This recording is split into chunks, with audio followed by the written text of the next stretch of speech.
Dünyanın en çok satan yazarlarından biri olan Homo Sapiens'in yazarı Yuval Noah Harari geçenlerde harika bir söz paylaştı ve bu sözü aslında şu an büyüyen nesillere bir ithaf olarak paylaştı ve dedi ki geçmişte anne ve babalarınız hayatta kalmak için kendi anne ve babalarına soruyordu neler yapacağını.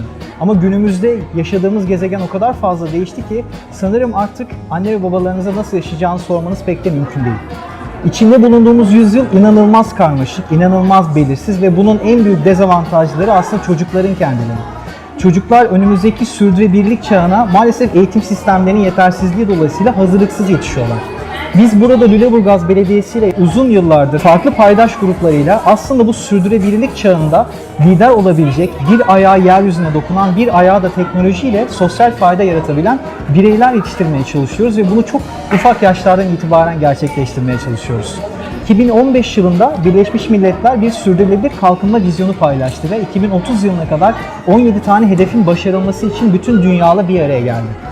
İmzacısı olduğumuz sürdürülebilir kalkınma hedeflerini başarabilecek bir nesil maalesef yetiştiremiyoruz. Biz de burada Lüleburgaz Belediyesi ve Lüleburgaz İlçe Milli Eğitim Müdürlüğü işbirliğiyle öğretmenlerimizle beraber sürdürülebilir kalkınma hedeflerini başarabilecek çocuklar yetiştirmeye çalışıyoruz.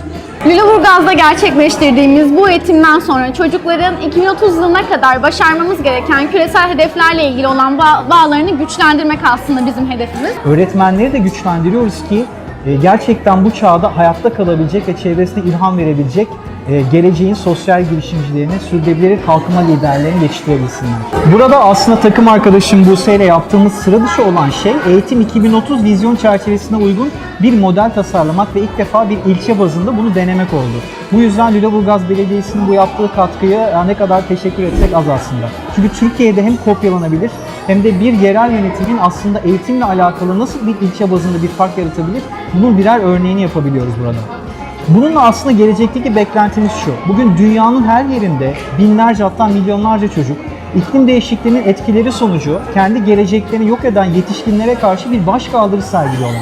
Ve aslında diyorlar ki biz de bu işte gönül ve söz sahibiyiz ve bizler de bir şeyler yapmak istiyoruz. Ve sizin yaptığınızın ötesinde biz bu gezegenden henüz vazgeçmedik ve bu gezegeni kurtarmak istiyoruz. Bu yüzden takım arkadaşımla ve ben ve diğer çocuklarla birlikte başka bir gezegen yok demeye çalışıyoruz.